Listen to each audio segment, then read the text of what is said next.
Dear students, hope you are well. I am Mustafiz Rahman.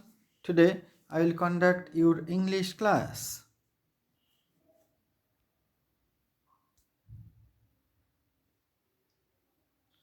Our today's lesson is present continuous tense. That means আজ আমরা present continuous tense নিয়ে আলোচনা করব। Objectives. After the lesson, students will be able to identify present continuous tense. Use the structure of present continuous tense to form sentences. Use present continuous tense in proper situation.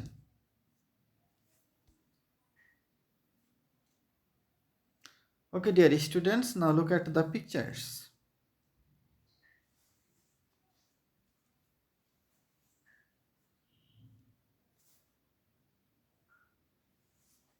Okay, playing cricket,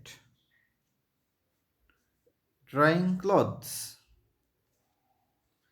cultivating land, planting paddy. That means এখানে চারটা picture রয়েছে A B C and D.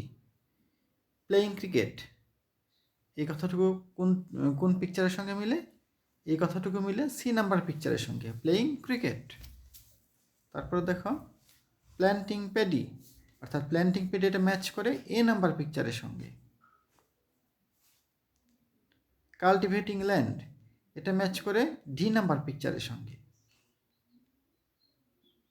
Drawing clothes, এটা matching করে B number সেন্টেন্সের সঙ্গে। লক্ষ্য করো এখানে এ বি সি ডি এই চারটি সেন্টেন্সের প্রত্যেকটি কাজে চলমান। ওকে, প্ল্যান্টিং প্যাডি, এখানে ধান রোপণ করার কাজটা চলমান। বি নাম্বার পিকচারে দেখো প্লেয়িং ক্রিকেট, ওকে, এখানে ক্রিকেট খেলার কাজটা চলমান। সি নাম্বার পিকচারে দেখো ড্রাইং ক্লথস, কাপড় শুকাচ্ছে বা কাপড় শুকানো হচ্ছে, এখানে কাপড় শুকানোর কাজটা চলমান। তারপর ডি নাম্বার পিকচারে দেখো কাল্টিভেটিং ল্যান্ড, এখানে চাষ করার কাজটা চলমান। ওকে,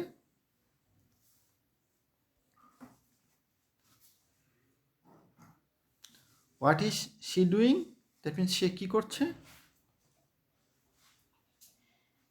শি ইজ রাইটিং, সে লিখছে।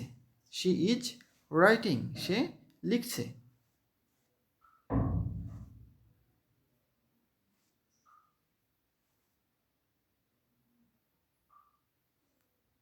ওকে, এখানে দেখো একটা ছবি, ছবিতে কি হচ্ছে?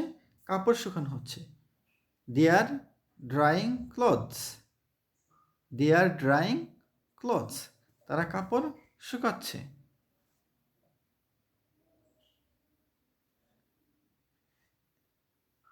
এই কাজটা, এই যে তারা কাপড় শুকাচ্ছে, এই কাজটা হলো প্রেজেন্ট কন্টিনিউয়াস টেন্সের। ওকে, দে আর ড্রাইং ক্লথস, এই কাজটা হলো প্রেজেন্ট কন্টিনিউয়াস টেন্সের। আবার দেখো he is cultivating his land, সে তার জমি চাষ করছে। এই জমি চাষ করার কাজটাও প্রেজেন্ট কন্টিনিউয়াস টেন্সের অন্তর্ভুক্ত। জমি চাষ করছে, অর্থাৎ জমি চাষ করার কাজটা এখানে চলমান।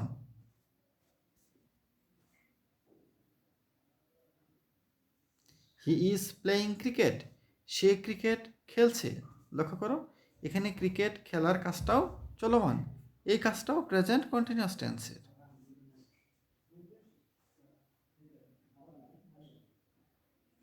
দে আর প্ল্যান্টিং পেডি, তারা ধান লাগাচ্ছে বা ধান রোপণ করছে, এখানে রোপণ করার কাজটাও চলমান, এই কাজটাও প্রেজেন্ট কন্টিনিউয়াস টেন্সের।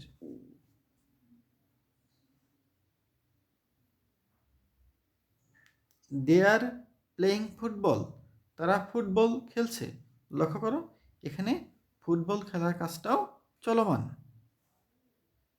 এই কাজটাও প্রেজেন্ট কন্টিনিউয়াস টেন্সের। তাহলে আমরা এতক্ষণ প্রেজেন্ট কন্টিনিউয়াস যতগুলো কাজ নিয়ে আলোচনা করলাম প্রত্যেকটা কাজই চলমান। ওকে, আর প্রত্যেকটা কাজই হলো প্রেজেন্ট কন্টিনিউয়াস টেন্সের। আমি আবার বলছি, এতক্ষণ আমরা যতগুলো কাজ নিয়ে কথা বললাম, হ্যাঁ, ধান রোপণ করছে বা ফুটবল খেলছে বা জমি চাষ করছে বা কাপড় শুকাচ্ছে, এখানকার এই প্রত্যেকটি কাজই কী ছিল? চলমান ছিল। আর প্রত্যেকটা কাজই হলো প্রেজেন্ট কন্টিনিউয়াস টেন্সের।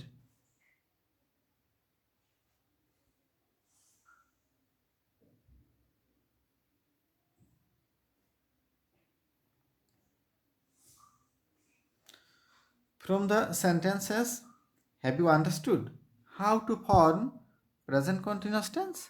তাহলে উপরের সেন্টেন্সগুলো দেখে তোমরা কি বুঝতে পেরেছ কিভাবে প্রেজেন্ট কন্টিনিউয়াস টেন্স গঠন করতে হয়? সবার প্রথমে লক্ষ্য করো, সবার প্রথমে লিখতে হয় সাবজেক্ট, তারপরে লিখতে হয় ভার্ব, তারপরে বসে কি অবজেক্ট। তো প্রথমে বসে সাবজেক্ট, তারপরে বসে ভার্ব, তারপরে বসে অবজেক্ট। কিন্তু ভার্বের মাঝে লক্ষ্য করো, ভার্বের মাঝখানে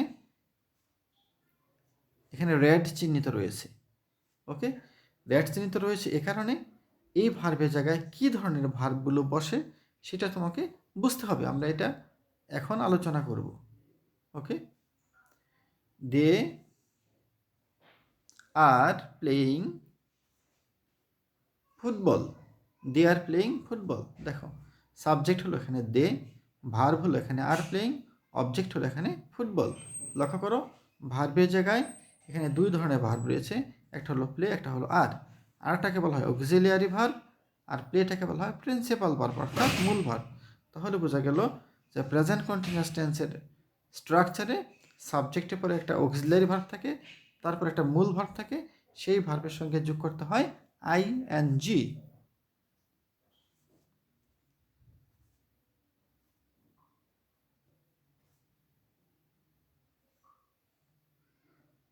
Now, structure of present continuous tense.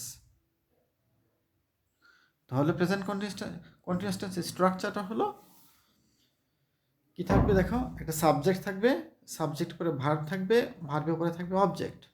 এখন দেখো ভার্বের এখানে দুটো ভাগ রয়েছে, একটা আমি একটু আগে যা বলেছি, একটা হলো বি ভার্ব আর একটা হলো ING form of PV. PV মানে হলো principal verb, ING form of PV মানে পিভি মানে কি প্রিন্সিপাল ভার্ব, অর্থাৎ বি ভার্ব মানে হলো am is are was were. এখানে ভি ভার্ব প্রেজেন্ট কন্টিনিউয়াস টেন্সে ভি ভার্ব হিসেবে থাকে এম ইজ আর। আমি আবারও বলি, প্রেজেন্ট কন্টিনিউয়াস টেন্সে ভি ভার্ব হিসেবে থাকে এম ইজ আর, তারপরে প্রিন্সিপাল ভার্বের সঙ্গে বসে আইএনজি। তাহলে প্রেজেন্ট কন্টিনিউয়াস টেন্সে মনে রাখবে প্রথমে বসবে বি ভার্ব, তারপরে বসবে প্রিন্সিপাল ভার্বের সঙ্গে আইএনজি যুগ। আমি আবারও বলছি, প্রথমে বসবে বি ভার্ব মানে হলো am is are. Present continuous টেন্সে বি ভার্ব হলো তিনটি, এম ইজ আর, তারপরে বসবে প্রিন্সিপাল ভার্বের সঙ্গে আইএনজি। ওকে, নিচে কিছু উদাহরণ দেওয়া হয়েছে, লক্ষ্য করো। আই সাবজেক্টের জায়গায় লেখা আছে আই, তারপরে দেখো বি ভার্বের জায়গায় লেখা আছে এম, তারপরে এখানে টিচিং, এখানে টিচটা হলো তোমার প্রিন্সিপাল ভার্ব, এর সঙ্গে আইএনজি যোগ করা হয়েছে টিচিং। তারপর অবজেক্টের জায়গায় লেখা আছে ইংলিশ। সুতরাং সেন্টেন্সটা হলো I am teaching English. I repeat, I am teaching English. তাহলে বোঝা গেল যে বি ভার্ব প্রেজেন্ট কন্টিনিউয়াস টেন্সের গঠনে কি বসবে? প্রথমে বসবে বি ভার্ব মানে হলো এম ইজ আর, তারপরে ভার্বের সঙ্গে আইএনজি যুগ।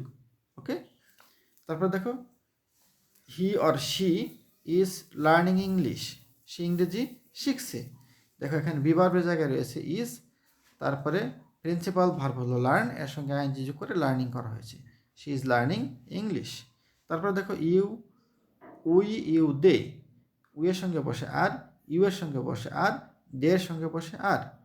ঠিক আছে, সো আমরা বলতে পারি উই আর লার্নিং ইংলিশ, আমরা বলতে পারি ইউ আর লার্নিং ইংলিশ, আমরা বলতে পারি দে আর লার্নিং ইংলিশ, অথবা আমরা এভাবে বলতে পারি we are teaching English, you are teaching English, অথবা they R teaching English.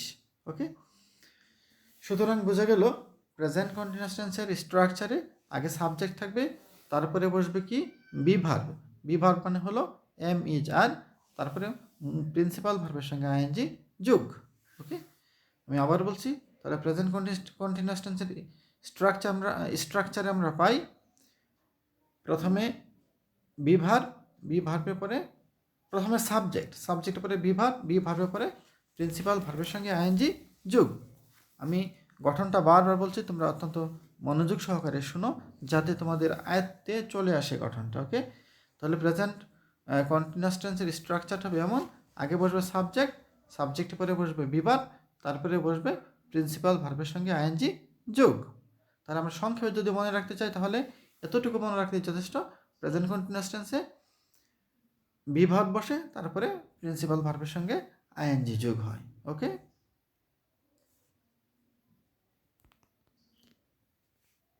Is he walking,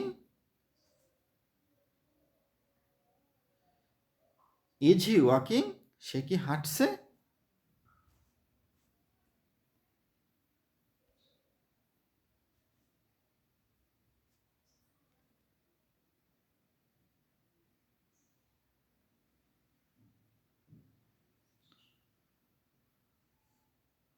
আবার লক্ষ্য করো, ইজ হি ওয়াকিং, সে কি হাঁটছে? আসলে সে হাঁটছে না, সে কি করছে? সে দৌড়াচ্ছে। No, he is not walking. আমি প্রশ্নটা করেছি ইজ হি ওয়াকিং, উত্তরটা কি আসলো? No, he is not walking. না, সে হাঁটছে না, সে দৌড়াচ্ছে। No, he is not walking, sorry. Is he walking, সে কি হাঁটছে? No, he is not walking, না সে হাঁটছে না। No, he is not walking, না সে হাঁটছে না। ওকে, দেখো, সে আসলে হাঁটছে না, সে কি করছে? সে দৌড়াচ্ছে।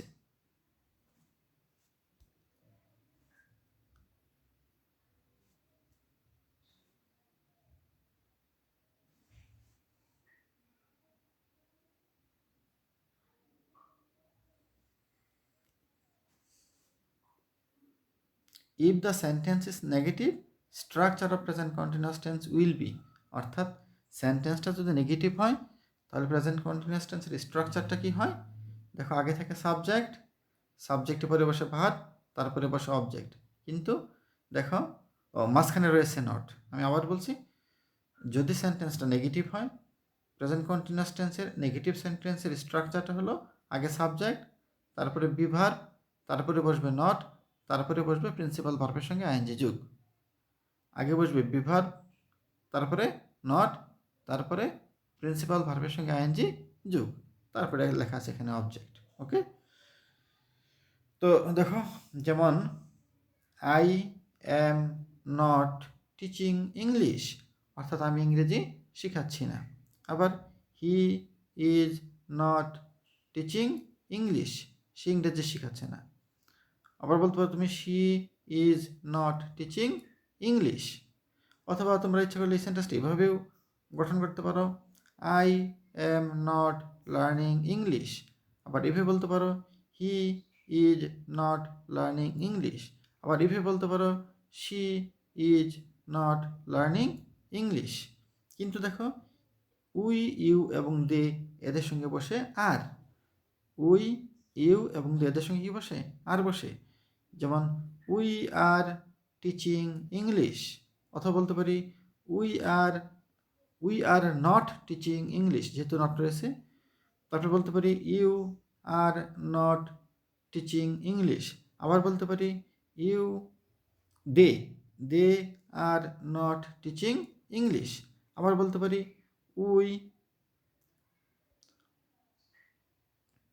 দেখো, আবার বলতে পারি আমরা we are not learning English.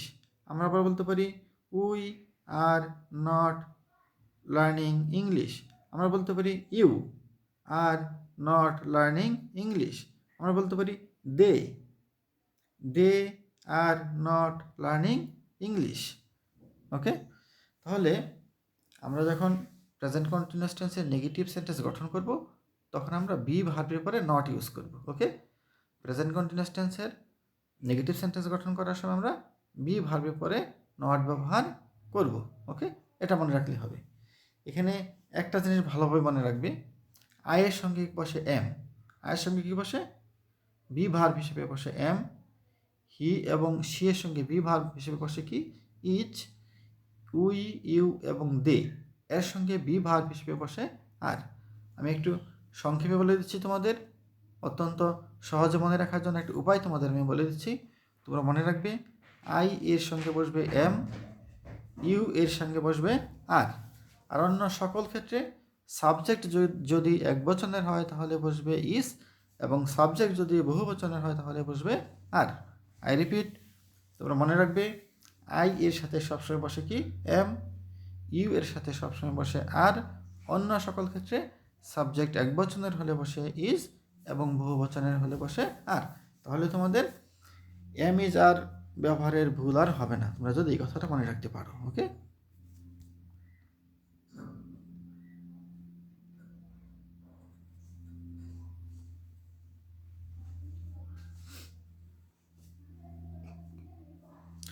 from the pictures, have you understood when to use present continuous tense? আমরা একটু আগে যে ছবিগুলো দেখিয়েছি সেটা থেকে তোমরা কি বুঝতে পেরেছ কখন প্রেজেন্ট কন্টিনিউয়াস টেন্স ব্যবহৃত হয়? আমি আশা করি তোমরা বুঝতে পেরেছ। আমি তবুও আবারও বলে দিচ্ছি, we use present continuous tends to describe an action that is happening at this moment. অর্থাৎ বর্তমান মোমেন্টে, বর্তমান সময়ে কোনো কাজ চলছে এরকম বোঝালে সেই কাজটি প্রেজেন্ট কন্টিনিউয়াস টেন্সের হয়। অর্থাৎ বর্তমান সময়ে কোনো কাজ চলছে বা হচ্ছে এরকম যদি বোঝায় তাহলে সেই কাজটি প্রেজেন্ট কন্টিনিউয়াস টেন্সের হয়।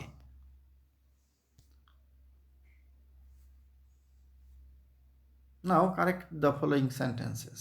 Correct. Okay. Number A, I is speaking English. B, you am learning English. C, he are taking tea. D, Samin are enjoying the match.